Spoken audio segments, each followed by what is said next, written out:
Good morning. Start your day informed and ahead. Today is Monday, the 24th of August. I'm Angela Lagunzad-Castro. And I'm Cesca Litton-Kalaw. We are bringing you the perfect mix of the headlines you need and the conversations that shape your day. From the news desk to the digital space, we have got you covered. I'm Pauline Verzosa, and welcome to Morning Matters. Now, first in the news, the Senate may move Vice President Sara Duterte's impeachment trial back to the afternoon to make up for delays in the proceedings. In a radio interview, Senate President Win Gatchalian said the new schedule could be finalized this week. He said senators have already agreed in principle to reverse the current schedule, with regular Senate sessions to be held in the morning and the impeachment trial in the afternoon. Gatchalian said impeachment hearings normally take 6 to 7 hours, but the current morning schedule limits the trial because the Senate still has to hold its regular session at 3 in the afternoon. The Senate hopes the longer hearings will help speed up the trial and allow the impeachment court to hear at least one witness a day. The impeachment trial resumes today after days of postponement due to bad weather. Well, if you can remember kasi during the impeachment trial of late Justice Corona, parang umaabot sila until 9, 10 o'clock nun eh. 'Di ba? So kaya ngayon parang sabi nila, if ever, kung mangyari yon, mas speed up yung trial. Yes. Kung baga matapos nila yung isang witness for the day, and then eventually nga. Kasi etong misuse of confidential fund, itong Article 1, they have allotted, the prosecution allotted 31 days or 30 to 31 days, 'di ba? Eh medyo madaming mga postponements, especially last week, eh, 'di ba? Although of course, yun nga, to recap lang, last week is the week 7 of the impeachment trial of Vice President Sara Duterte, and it's heavily focused on the testimony of Gina Acosta. Yes. No, and sabi nga ng prosecution, this is the key evidence daw doon sa Article 1 misuse of confidential funds. And one last thing is also today is going to be the day that the impeachment court will rule on the sub judice rule. So we'll see what's going to happen there. Inaabangan yan kasi dapat last week pa yun eh, di ba? Dapat yan eh. But also with regard to the schedule, I mean, they really need to figure out which is, I guess, the least strenuous. Yeah. Because there are so many people who are obviously very exhausted already. Hindi kasi nakakapagod naman talaga siya eh. Nakakapagod talaga siya. Not just on the senator judges, not just on the witnesses na will I or won't I testify today, but also the staff of the Senate. They have to be there all day, every day. Hindi sila pwedeng umuwi if yun na nga, like if the impeachment trial is moved to the afternoon. So they're already there in the morning for the plenary, and then impeachment starts at 3 p.m. and then 3 to sawa naman yan. So, I mean, there are so many people involved that we don't see on camera who are putting in very hard work also. And it's going to be a very grueling schedule for them. All the more because it is the budget season. They're going to start their budget deliberations already. They still have legislative duties to attend to. So doing this impeachment trial is very, very taxing on the Senate, right? But on the part of the prosecution, they say they're actually after a speedy trial. They actually want to get this over also as soon as possible in the earliest available time. But they also want to make sure they're able to lay down their case well.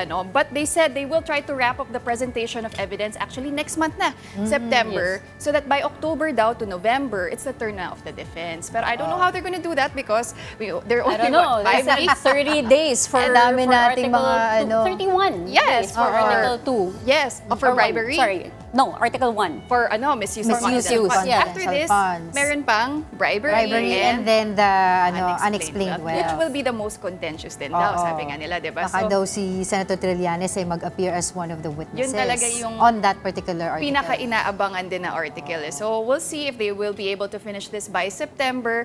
Pero target nga nila, di ba, is to finish this whole impeachment trial by December, Yes. Christmas time. But at the rate things are going, sabi ni impeachment court spokesperson Attorney Reggie Tonggol, baka mag-spill over pa nga daw next year. Oo, that's a possibility. Ang on the side naman of prosecution, sinasabi nila na okay, parang mas okay din ata tong afternoon na impeachment trial maibalik because sabi nila baka mas maraming makapanood because pag 10 o'clock maraming nasa trabaho, hindi makakapanood, etc. But of course, we'll see what's going to happen, kung ano talaga yung. Pero parang mas maraming percentage na talagang ililipat nila sa tanggal. Ayun nga eh. Ready na ba kayo Puyatan na ba to? Pero parang ang target naman nila, not so much one to sawa, parang until 7, I think 7:30. may hard May stop. cut off na. Okay. May cut off na. Pero at least hindi na sila magmamadali. Na, kasi 2 o'clock na, we need to, diba, do our legislative duties naman. All right. Well, we will continue to monitor, of course, the impeachment trial, which will resume later today. But in other news, Senator Ping Lacson said that Senator Rodante Marcoleta and former Congressman Mike Defensor could face an investigation over alleged attempts to influence Orly Guteza's testimony. Lacson said the two could face liability for subornation of perjury after Marcoleta allegedly coached Guteza during a Senate hearing on supposed flood control kickbacks. He said the Department of Justice and the Office of the Ombudsman may initiate a preliminary investigation into possible perjury-related offenses. Guteza later recanted his allegations against former Speaker Martin Romualdez, claiming Marcoleta and Defensor pressured him with offers of money and scholarships for his children.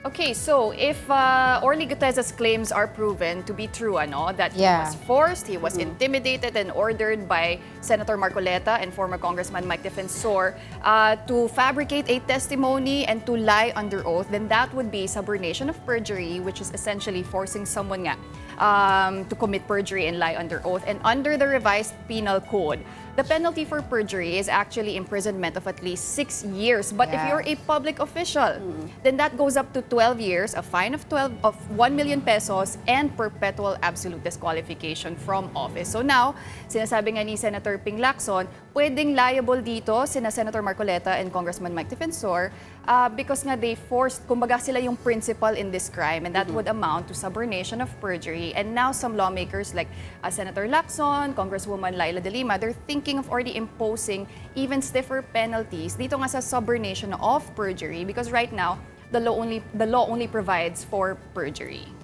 Yun. There are 3 articles in the revised penal code that that are referred to here. So there's Article 8. So that's when the conspiracy between 2 or more with 2 or more who decide to commit a felony and execute it. And then Article 17, yun yung people who directly force or induce others to commit a crime. They're considered the principal perpetrators.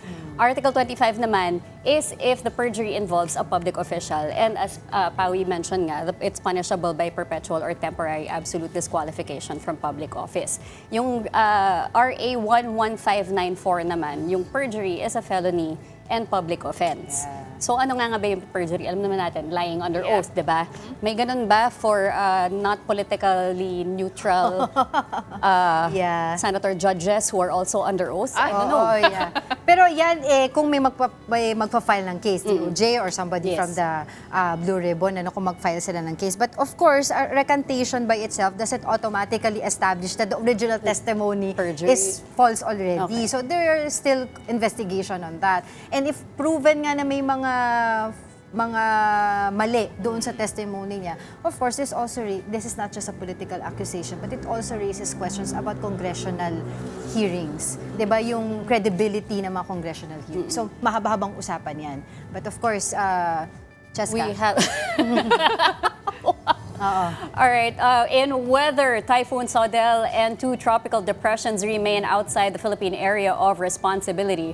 Saudel was last located 1,660 kilometers east-northeast of extreme northern Luzon, packing winds of 175 kilometers per hour and gusts of up to 215 kilometers per hour. One tropical depression is east of southeastern Luzon, while tropical depression Gainari, formerly Neneng, is north of Itbayat, Batanes. Meanwhile, the habagat will bring rains over Batanes and scattered rains and thunderstorms over Metro Manila and parts of Luzon, with possible flash floods or landslides during heavy rains. So Pag-asa had their 11 p.m. advisory last night. Saudel has maximum sustained winds of 165 kilometers per hour near Santo Agustinas of up to 205 kilometers per hour. It's expected to enter PAR this morning. It will be called Obet. It will possibly exit power by Tuesday or Wednesday. Oo. Pero kanina kausap ko si Tito Alvin, yung ating weather forecaster sa News 5. Sinasabi niya, yung dalawang nasa labas ng Philippine Area of Responsibility natin, possibility may Fujiwara effect siya. So this is called Feast Fujiwara effect kasi yung isa mas malaki yung storm, yung isa mas maliit. Pag dance kasi pala equally the same size of the storm. So pero, nasa labas naman siya ng Philippine Area of Responsibility. Pero pinapalakas lang ito ng habagat. Uy, pero ito while Luzon and parts of Visayas were reeling from heavy rains and floodwaters, apparently sa Mindanao, grabe naman yung init doon. And that's because of the effects of the El Nino, di ba? In Surigao del Sur, the temperature there rose up to 37.5 degrees Celsius. And mainit yan during this time na dapat typhoon season, right? And Pag-asa already warned that starting September, we will experience lesser rainfall, even though there's still habagata, and we will experience even drier conditions in October because of the El Nino. So, sabi ng Pag-asa, now sana, hopefully, umakit na yung level ng mga tubig natin sa mga dam. But of course, we also have to prepare for El Nino. Right now, we're so focused kasi Plus, sa mga ang Mindanao pa near equator. Correct. Kaya mainit. All right, don't go away. Morning Matters will be back after a short break.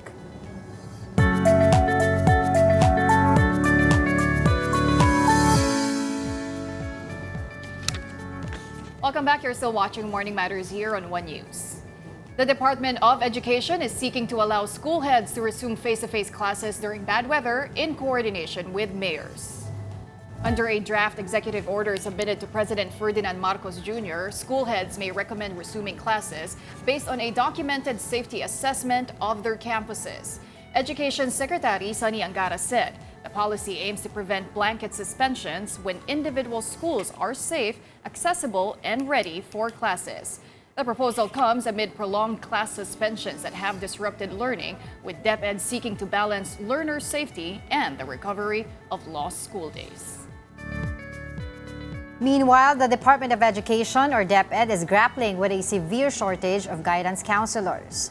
DepEd Undersecretary Willie Cabral says fewer than 1,000 registered guidance counselors are serving more than 45,000 schools nationwide. To help address the gap, DepEd plans to hire at least 10,000 school counselor associates this year under the Basic Education Mental Health and Well-Being Promotion Act.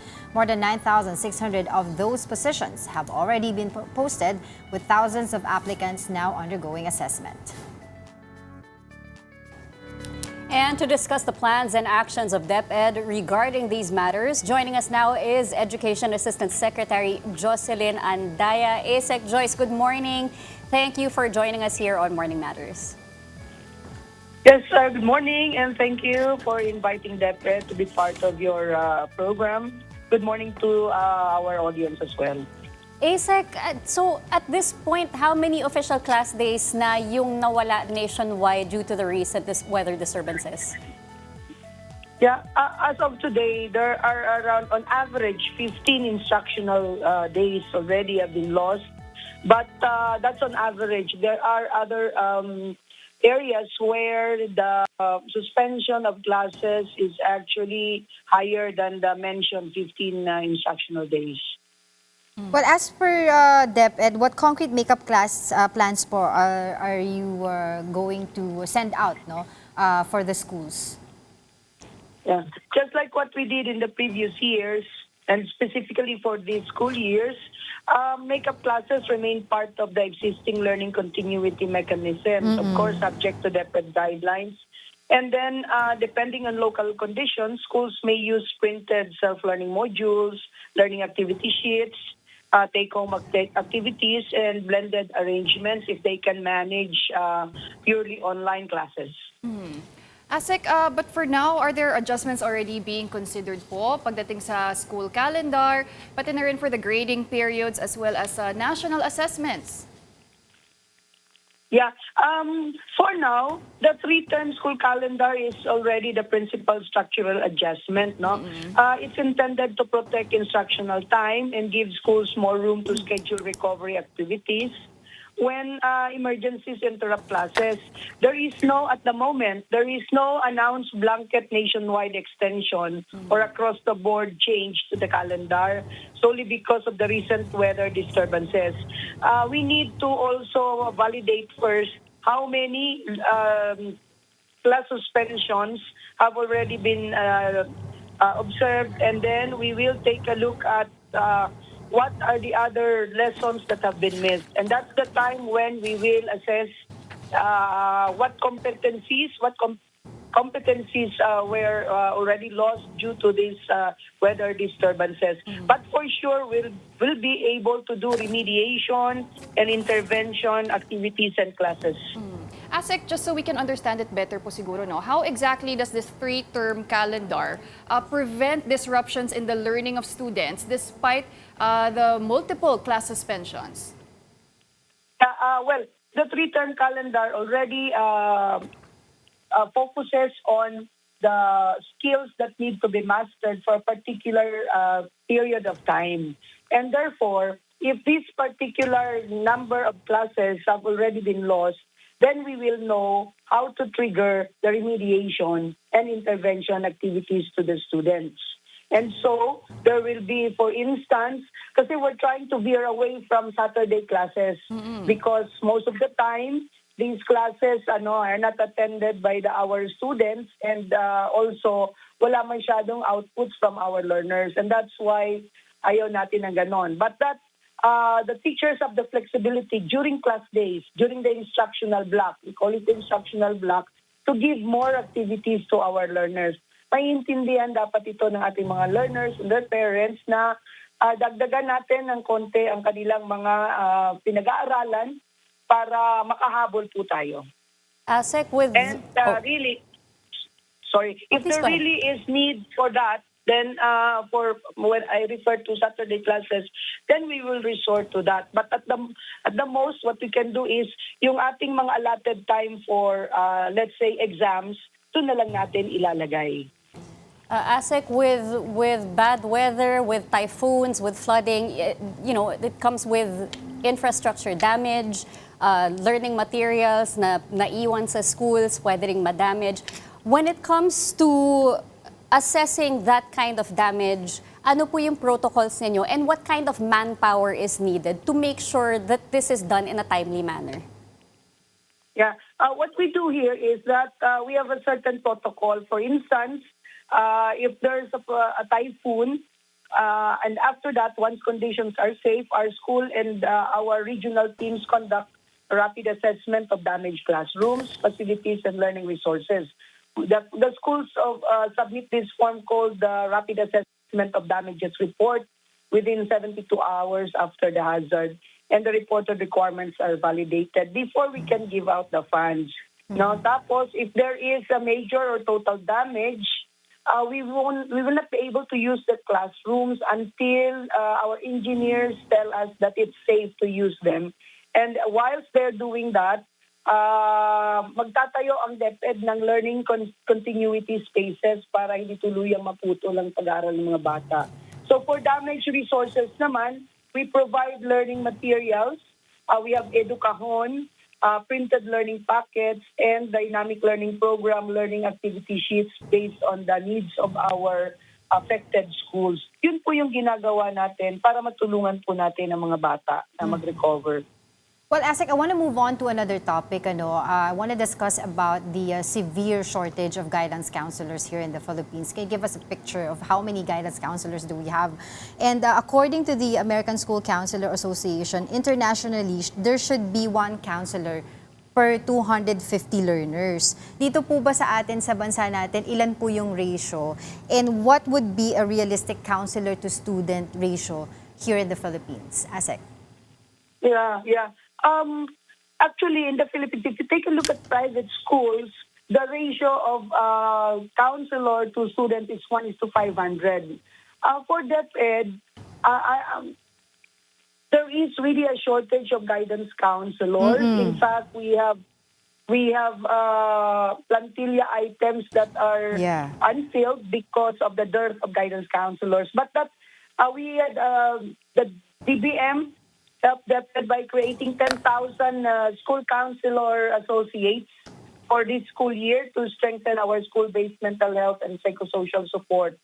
So the hiring began after DBM approval on July 15. So at the moment, and I think I've heard it in the news that has just been cited, 9,641 positions po ang ating na-post Yeah. na, and 6,998 are under assessment, 24 are at the appointment stage, and there are still others that remain open for application. Uh-oh. We have remaining 359 positions that still await our issuance. So, ito, gagawa ito ng ating buong division offices across the country because we have a runway of 36 days in order to hire.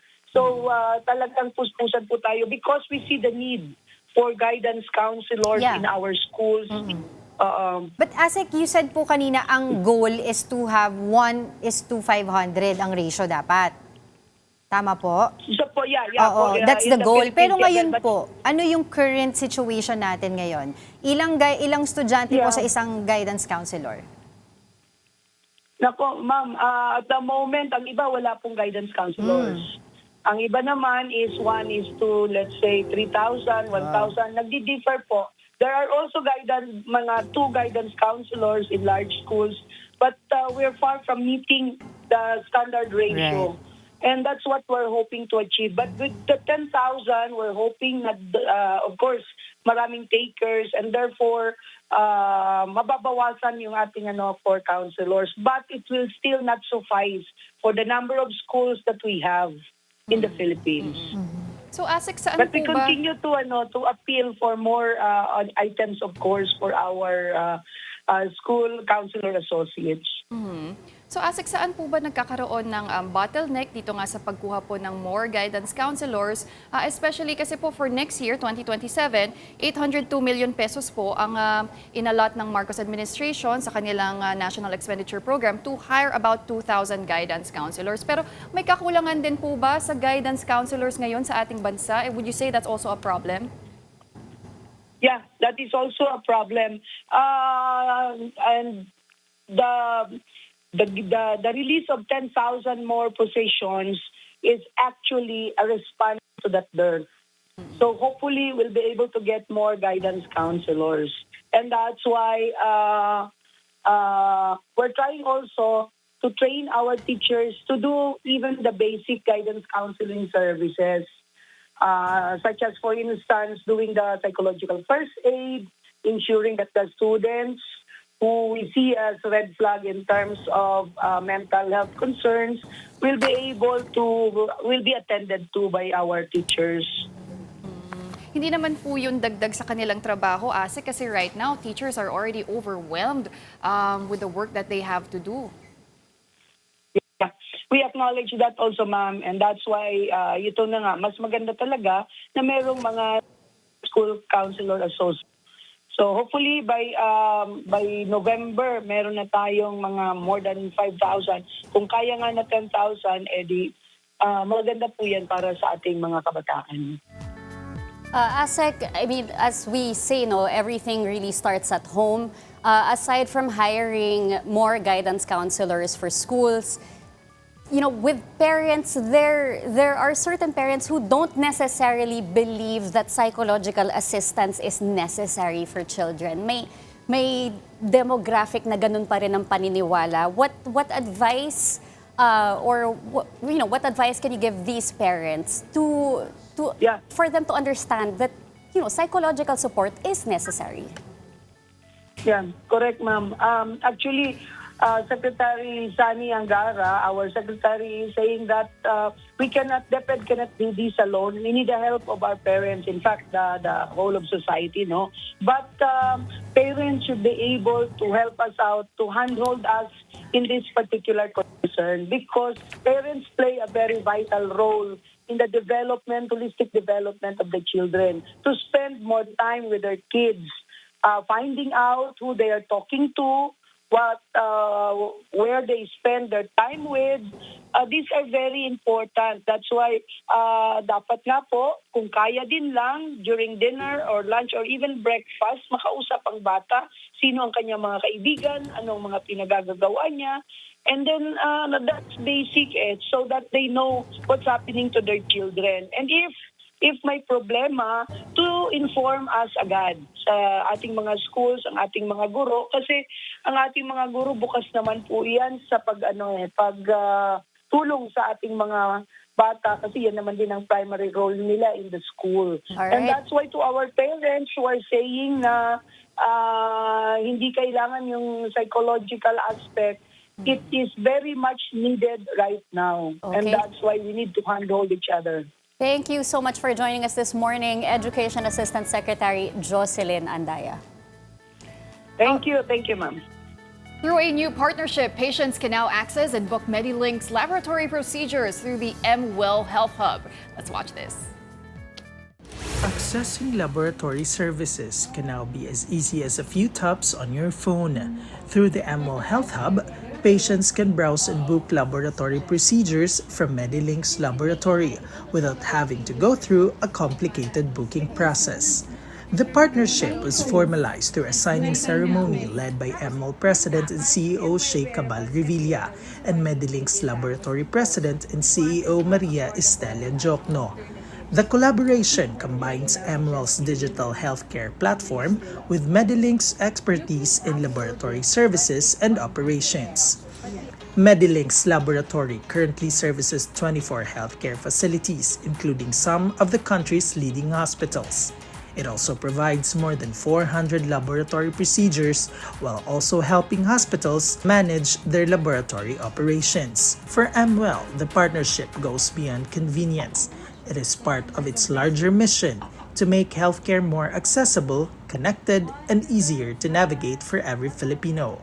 So we only want the best for MediLinks, and we are here to make sure that you up the ante and realize your dreams. In any of your plans, please have MWell in mind because we will always be here to support you. For MWell users, now that we have signed our partnership with MWell, finally, it would mean that amongst all the health providers of MWell on their platform, they will now have access to the MediLink's laboratory services, wherein we offer more than 500 hospital-based laboratory tests, some of which are not available in the retail laboratory providers. So through MWell, the patients will now have access to the MediLink's complete laboratory solutions.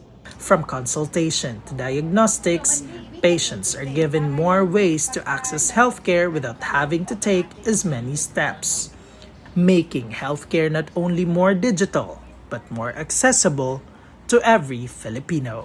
Kapatid Mobile Journal Paul Lopez, we are One News.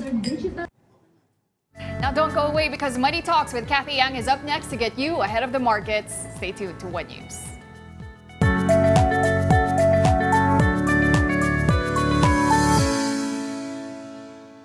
Good morning mga kapatid. You're still watching Morning Matters here on One News.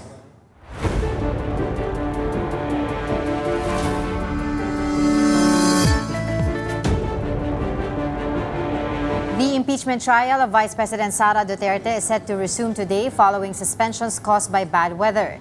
Last week, former OVP Special Disbursing Officer Gina Acosta testified that Duterte personally ordered the release of the entire 125 million pesos in confidential funds to Raymond La Chica.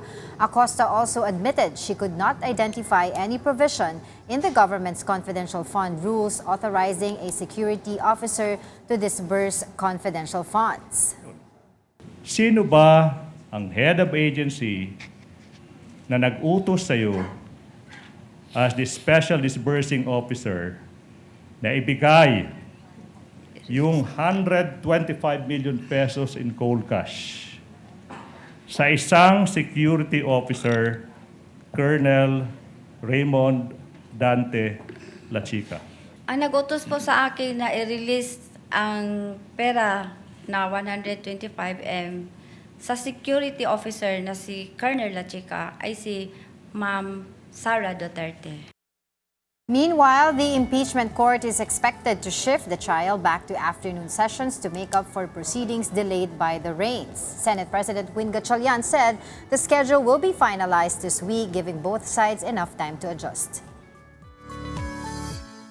Let's get updates from the Senate with mobile journalist Merimon Reyes. Merimon, we lost 2 days last week due to inclement weather. What is happening in the Senate today? What are we expecting for the week? Ladies, good morning. According to impeachment court spokesperson Attorney Reggie Tonggol, medyo may delay na nga raw talaga pagdating sa impeachment trial calendar. Pero to be specific dito sa article of impeachment, yung alleged misuse of public funds or the 612.5 million pesos in confidential funds of the OVP and the DepEd. Pero ang sabi din dito ni Attorney Tonggol, sa kanilang mga abogado sa regular or ordinary courts, normal lang daw na nagkakaroon talaga ng changes sa schedule. Pero ang isa raw sa kinoconsider dito ng impeachment court, magdadagdag ng oras kada impeachment trial day or magdadagdag ng araw kapag nakitang naubos na itong 92 supposedly trial calendar days based doon sa pre-trial conference. And kanina nakita natin nagsipasukan na yung mga counsel ng defense, Attorney Sheila Sison from the defense, Attorney Lorna Capunan, private prosecutor sa defense, Attorney Armando Virgil Ligutan, and yung iba pa na public prosecutors naman. So for this date, 10 a.m. pa rin po magsisimula unless magkakaroon na ng verdict ang impeachment court kung mauusog na ba ito sa hapon tulad ng nasuggest ni Senator Judge Mig Zubiri. Well, Marymon, tuloy ba yung pag-rule ng Senate Impeachment Court doon sa issue ng sub-judice? Yan yung dapat talagang nangyayari last Monday. Pero kasi hindi raw naging akma sa mga nangyayari during that day na mapasok yun sa usapan. So dapat noong Tuesday last week. Pero nawala ng pasok, suspended, Wednesday wala rin. So parte siya sa mga inaabangan natin today. Kung sino nga ba ang may lumabag o ang naglabag sa Rule 18 ng Rules of Court pagdating sa Senate impeachment proceedings. At ito yung, to be specific, yung sub-judice rule. At ang sinasabi dito ni Presiding Officer Cesca Litton-Kalaw, may nakaobserbahan daw talaga siya na may lumabag sa pagitan ng defense o kaya naman ng prosecutor. Pero yung ruling, lalabas lang daw yan pagkatapos silang mapakinggan yung pagpapaliwanag ni Atty. Ligutan. Marymon, pagdating naman sa mga witness, ano pa yung pwede nating asahan?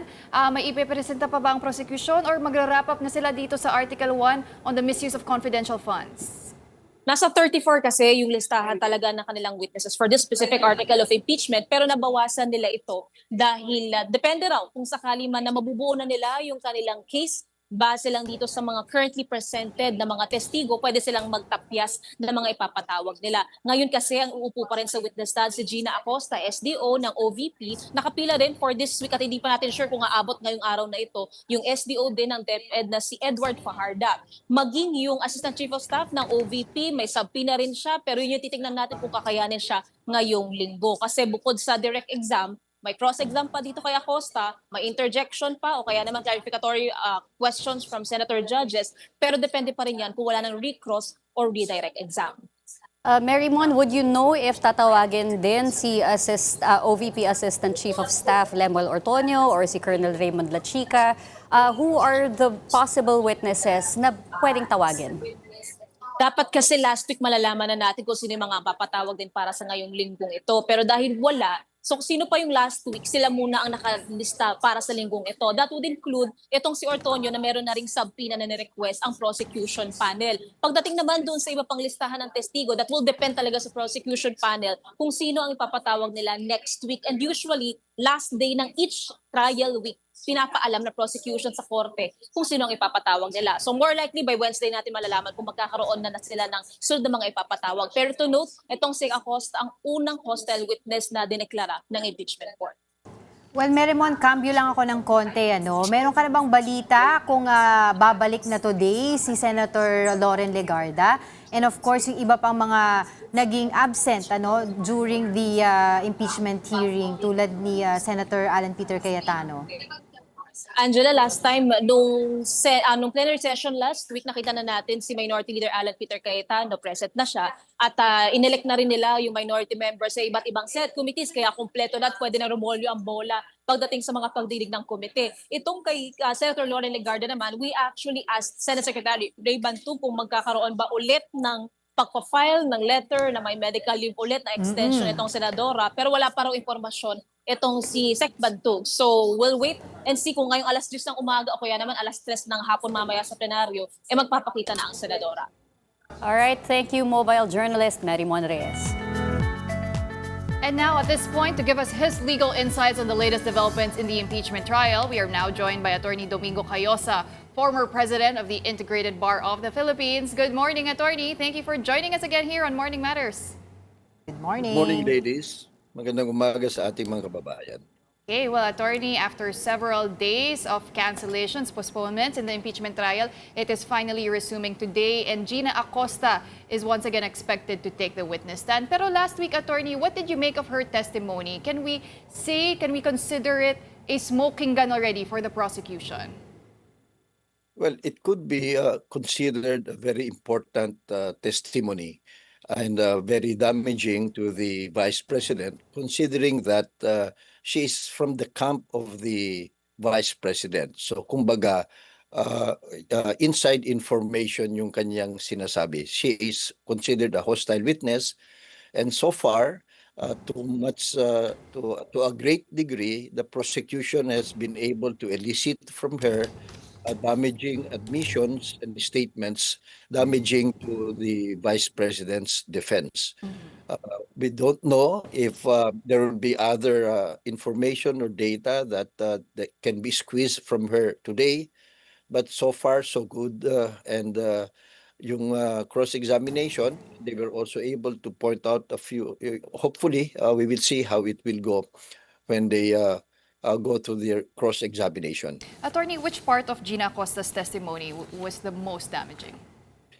Yung sinabi niya na kaya niya ginawa yon, binigay dun sa taong hindi dapat disbursement officer yung pera, yung bultuhang pera, because that was the utos of the vice president. So it really puts the vice president squarely in the frame, because she could have said, ako lang ho may alam niyan at hindi alam ng vice president. So she could have saved her boss, but she said the order came from her.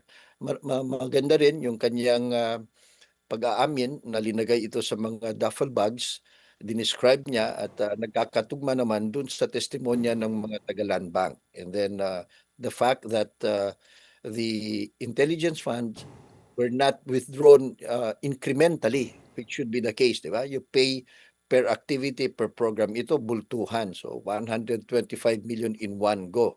And then binigay din na lahat sa security officer na hindi naman special disbursing officer at hindi naman siya organic sa opisina ng vice president. The Colonel La Chica is an officer of the armed forces of the vice presidential security group. Iba ang command responsibility niya sa vice president o kaya sa DepEd secretary. So these are, to my mind, important testimonies to plug any loophole na accountable dito at responsible ang vice president. Well, attorney, the Senate Impeachment Court is set to rule on the issue of sub judice. No, now, my question here is, can the sub judice rule, as applied by our regular courts, be extended to proceedings before the Senate sitting as impeachment court? Because according to former Senator Franklin Drilon, he doubts na sakop yung scope na yon. Because I guess impeachment court is not a regular court. What is your legal opinion on that matter? Well, it is true that, but it is also true that the rules of court are applied supplementary to the Senate rules on impeachment. And if you look closely, Section 18 of the Senate rules of impeachment talks of the sub judice rule. So merong sariling basehan sa Senate impeachment rules yung tinatawag na sub judice rule. So still, it's very clear. Section 18 of that, the rules of the Senate says that the parties, the counsels or witnesses are prohibited from discussing openly in public the merits of the case, or from divulging matters, extrajudicial matters that were taken up na hindi pa na isasalang dun sa Senado o sa pagdinig. So malinaw naman na merong basehan. Perhaps we could agree that considering that the impeachment trial is really public, no? Nandiyan kayo media, nakikita ng taong bayan, yung purpose nito to ensure that there's fair trial and to ensure the impartiality of the judges and they only base on the evidence, hindi na masyadong matingkad. Siguro kinakailangan lang dito na yung they should not also preempt the judges and discuss the weight of evidence, the credibility of witnesses, conclusions on fact and law, because that's supposed to be the job of the court. So yun siguro ang pwedeng ipagbawal sa kanila. Oo. Pero pagka yung information sa publiko, yun pwede. Oo, O para yung maintindihan ng publiko yung nangyayari. correct, yung objective and factual reporting or summary of what transpired inside the court, pwede naman yan nilang sabihin. Hindi naman sila pwedeng pagbawalan doon. Well, Attorney Gina Acosta is the first hostile witness and she won't be the last.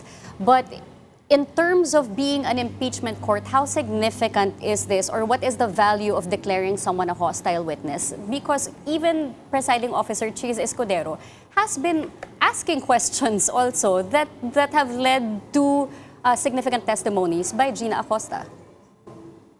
Yeah, there's nothing wrong with the Senate presiding officer, the impeachment court presiding officer, from asking clarificatory questions. As a matter of fact, trabaho yan ng mga hukom. Kasi hindi naman pwedeng ipaubaya na lang sa competence or incompetence ng mga abogado. Merong public interest dito eh. Ang buong bayan gustong malaman ang katotohanan. So dapat yung mga hukom, especially the presiding officer, tumulong siya para mailabas ang katotohanan. So pangalawa, yung very important yung hostile witness kasi kakampiyan nung kabila eh. So yung as far as judges are concerned, kung merong mga material and relevant na pag-aamin o statements or testimony ang hostile witness, mabigat ang dating yan dun sa mga hukom. Attorney, what about Ramil Madriaga? Do you think the prosecution should still call the alleged bagman of the vice president? I mean, how important do you think his testimony would be when it comes to establishing the chain of custody and even the use of the confidential funds? Well, insofar as the chain of custody is concerned, maliwanag na nai-withdraw at direktang binigay kay Colonel La Chica. So it will be now for the office of the vice president to explain why she allowed or she ordered the release of the huge amount to a person who's not a special disbursing officer in concrete violation of the COA circular. Pangalawa, it is now for Colonel La Chica, if he is presented as witness of the defense, to explain saan ba niya dinala ang mga ito at paano niya na-disburse ito in 11 days. So ito yung mga maaari niyang explain later on. For now, we don't know what the theory of the defense is because in the answer of the Vice President, wala siyang specific denials and allegations. Yun ang mahirap. Puro general denials ang ginawa nila. So we don't know how creative the defense will be in making up for the very damaging revelations and admissions of this hostile witness. Yun nga, attorney because according to Representative Terry Ridon, itong testimony ni Gina Acosta is one of the strongest pieces of evidence that the prosecution have, no? Pero kailangan ba nilang ipresenta rin, no, on their side sila Chica as probably another hostile witness para lang magkaroon ng kumbaga link doon sa sinabi ni Acosta? Well, in terms of finishing off yung testimonya ni Acosta, mas appropriate pa si Madriaga. Oo, kasi siya yung nag-a-allege na kinuha namin yan sa bangko tapos dinala namin sa ombudsman, dun sa mga iba't ibang nabultuhan. Hindi yung mga acknowledgement receipts o mga resibo na walang iisang pumipirma at kung ano-anong mga kalokohan. So, if the testimony or the knowledge of Madriaga jibes well with what has been testified by the bank officers and Acosta, then maari siguro. But of course, depende rin kung anong buong katotohanan. Kasi kung kinukuha niya ng kalokohan o kasinungalingan yung naunang mga salaysay niya, baka doon pa siya i-discredit. So we don't know. It is for them. But I think he'll be more valuable or more useful than Colonel La Chica because Colonel La Chica will be the one to explain on the side of the Vice President saan nila ginamit yung pera. Well, attorney, with regard to the chain of accountability, it's already been established that there were several violations of the joint circular. There's nothing in the joint circular that allows, handing funds over to the security officer, to a non-designated person. Is this enough to move on? Well, insofar as failure to liquidate and misuse, you could already say that because the COA rules are hindi naman yan dekorasyon lang eh. They are meant to safeguard public funds. Why is it required that it must be the special disbursing officer? Because the special disbursing officer is a bonded officer. May insurance yan, may bond yan. Pag nagluko, nawala, may pananagutan yung bonding company. Si Colonel Chica, wala. So that safeguard has been disregarded by the Office of the Vice President nung inutos niya na ibigay na lang ito kay La Chica. So we'll see what their explanation is. But so far, hindi na naging maingat at hindi sumunod ang Vice President dun sa patakaran, yung guidelines na linabas ng COA, which should be applicable to everyone, to all public officials who use government funds. Well, one of the arguments that defense raised, attorney, was that the vice president is being prejudged because some of the COA findings, particularly the notices of disallowance, for them are still not final because they are still pending, they are under review, they are under appeal. But when we talk about impeachment proceedings, does the court require a final ruling already from the Commission on Audit and from the courts? Or can the senator judges already rule on this based on the testimonial, based on the documentary evidence? The Senate Impeachment Court is an independent and separate body. So they will have to weigh the evidence and consider whether or not the Vice President has betrayed public trust, no? O yung what she did or she did not do with respect to this intelligence fund is enough to take her out of her position as Vice President. Pangalawa, and which is very important and needs to be explained, we have to understand that the ruling of the COA, the findings of fact of the COA, are binding to even the Supreme Court. Kasi trabaho nila ito, silang eksperto. They are the independent constitutional body that determines whether or not public funds are properly used or liquidated. At itong finding nung audit team, this was already approved by COA and bank. And then nung nag-appeal ang Vice President, dinenay na. So, yung bang motion for reconsideration na lang. So, as of today, the status of the disbursement is disallowed. Pinapabalik na nga sa kanya. So, yung MR, the fact that you filed an MR does not mean marireverse yan. The presumption is it will be the ruling stands unless reversed. So, kung hindi yan nag-action, ang status nito as far as COA is concerned, disallowed. So, the Senate and even the Supreme Court, kung mag-petition for certiorari, will have to respect that finding of fact because ito yung trabaho ng COA, hindi naman Supreme Court o kaya ng Senado. Right. So, normally, that would be accorded so much respect by either the Senate Impeachment Court o kaya yung Supreme Court. Kumbaga parang final and executory na on their part. Pero attorney, what about the argument of the defense on that specific issue? Sinasabi nila, doon naman if we're going to base it on the joint circular, wala naman nakalagay doon na notice of disallowance kaagad yung gawin doon sa defendant na hindi supposedly nagbigay ng maayos na disbursement. Ang nakalagay dun sa COA circular, irregular. Pag irregular, pwede mo nang i-disallow.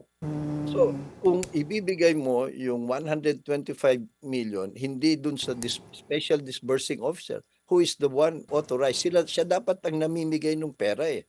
Kasi funded siya. Ibigay mo dun sa isang tao na hindi naman organic sa iyong agency, at hindi naman siya banded, irregular na yon. So there's also factual basis for the auditors of COA to say disallowed na yan. And this has been upheld by COA and bank. Siguro ang gawin natin, kalampagin natin ang COA, mga commissioners, ginawa na ng mga tauhan nyo yung trabaho nila, in-affirm yan. Bakit ang tagal yung Tagal. desisyon nung may motion for reconsider? Ano bang hinihintay Exactly. nila, di ba? Oo. Justice, bilis naman dito. Huwag natin Oo. patumpik-tumpik sila because the search for truth and for accountability is not only with the Senate Impeachment Court, with the prosecutors or the Supreme Court. Kasama dito lahat ng ahensya ng gobyerno na may kinalaman dun sa issue. But having said that, attorney, do you think that there are also lapses on the side of the COA's processes? Kasi narinig naman natin paano yung mga naging proseso during the impeachment trial, impeachment proceeding. So, do you think meron bang mga naging lapses din dun sa proseso na dapat baguhin on the side of COA? Or okay lang yun? Well, I think the joint COA and other agencies circular 2015-01 is okay by itself. Mahirap lang dito at tama naman yung pag-iistrikto ng mga COA auditors, mga middle level officials ito eh.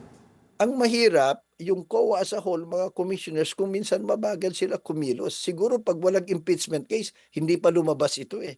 Na-dribble-dribble ito eh. Yun ang dapat pansinin natin na it is very commendable for middle-ranking COA officials to stand their ground and be strict with the audit of government funds.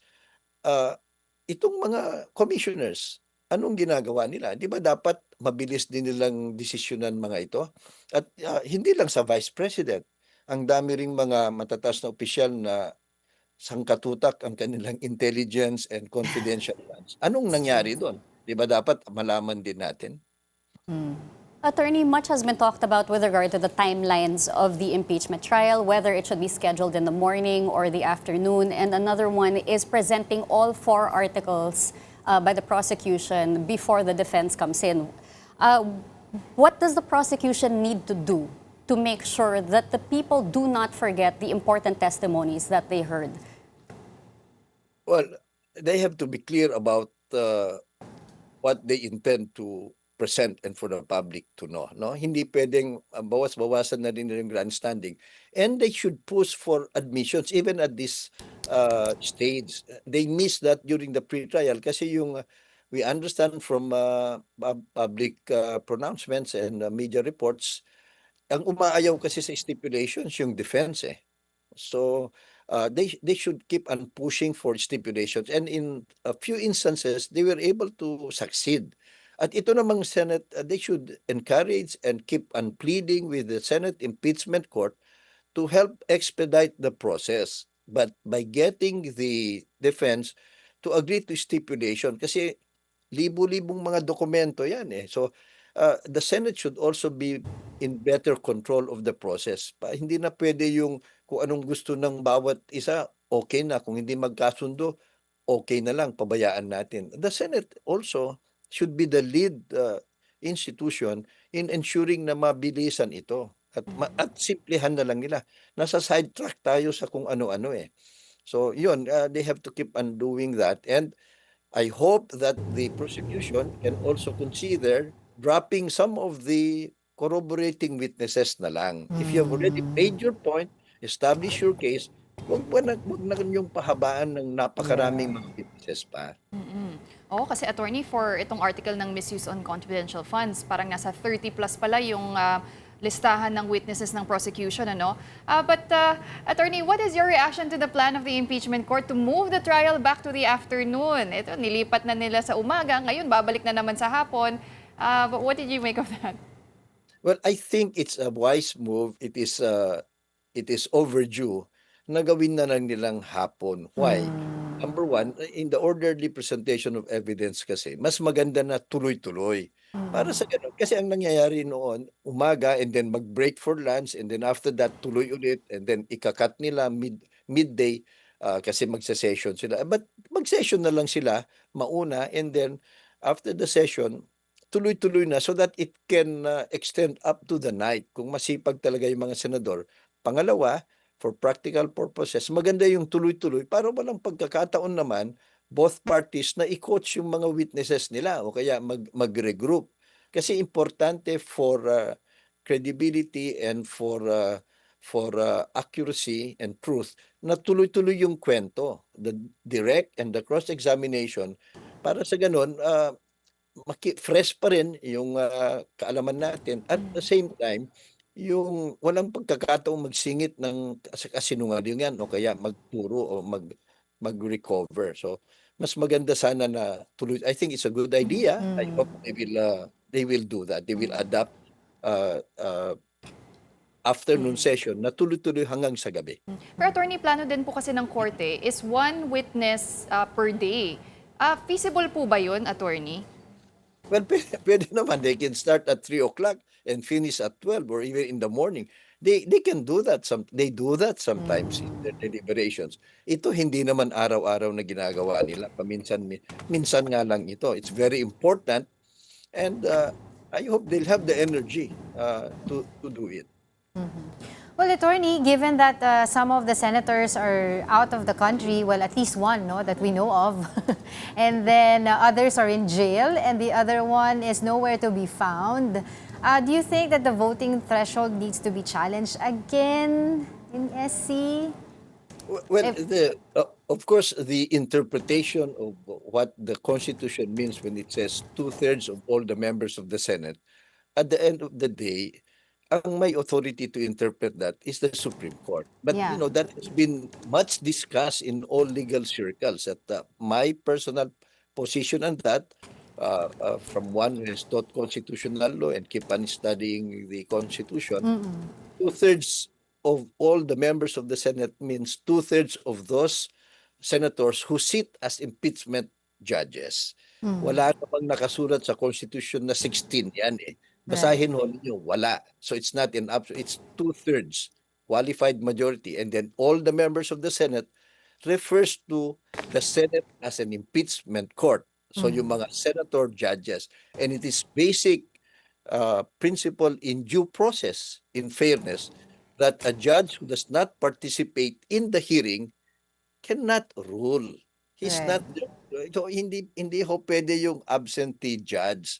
So, and those very clear legal principles and even the wording of the Constitution taken together with the other provisions about impeachment would point na 2/3 of those senators, members of the Senate, who sit or who sat as impeachment judges. Right. Attorney, with regard to the absences, no, some senator judges have been absent for quite a number of days. Some have been seen watching from the lounge. We don't Live streaming. Live streaming. How important is it for the senator judges to be present, to watch live from the floor? But it is very important. And we hope that, if they have the time and the luxury of staying in the lounge, ba't hindi na lang sila umupo doon sa Senado, di ho ba? They have to remind themselves that they are public servants. Sila ho sinisweldohan ng taong bayan para gawin ang trabaho nila. So dapat ho i-erase natin yung myth or yung gusto nilang i-project na dahil senador kami, kung anong gusto naming gawin, pwede. Hindi ho eh.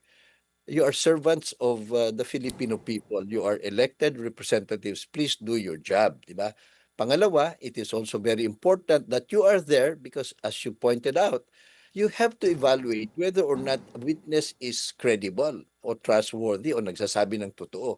You should be able to interject clarificatory questions for your sake, kung hindi mo naiintindihan o kaya for the taong bayan or the fellow senator. So, they have to participate. So, mas maganda ho sana nandun sila. We could understand kung mag-CR ka lang, di walang problema, sandali lang naman. Pero nagkakape kayo dun sa lounge, nag-uusap kayo, pero present kami kasi nanonood naman kami. Di bumalik na lang kayo, di ba? Present naman pala kayo. So, yung mga matagal nang nag-absent kasi nga nagtatago sa batas o kaya yung nakakulong, talagang wala tayong magagawa. Medyo mahihirapan na sila mag-participate because masyado nang mahaba yung absence nila. Well, Attorney, we're counting down the minutes until the 17th day of the impeachment trial begins. But if I may ask you about the recantation din naman po of Orly Gutesa, sa kanyang naging testimony. Now, Senator Ping Lacson says that if it's true that Senator Marcoleta and former Congressman Mike Defensor forced Guteza to just, make this fake affidavit, then they could also face subornation of perjury. How serious is that crime, attorney? Well, it is quite serious also, no? Subornation of perjury is knowingly or maliciously using perjured statement or false evidence. So ito, ang key dito, alam ba nila? Pwede rin kasi na mas mabigat yung they are principals by inducement dun sa perjury. Because perjury, noon kasi sa revised penal code, kagaya ng subornation of perjury, mababa ang penalty, probation all.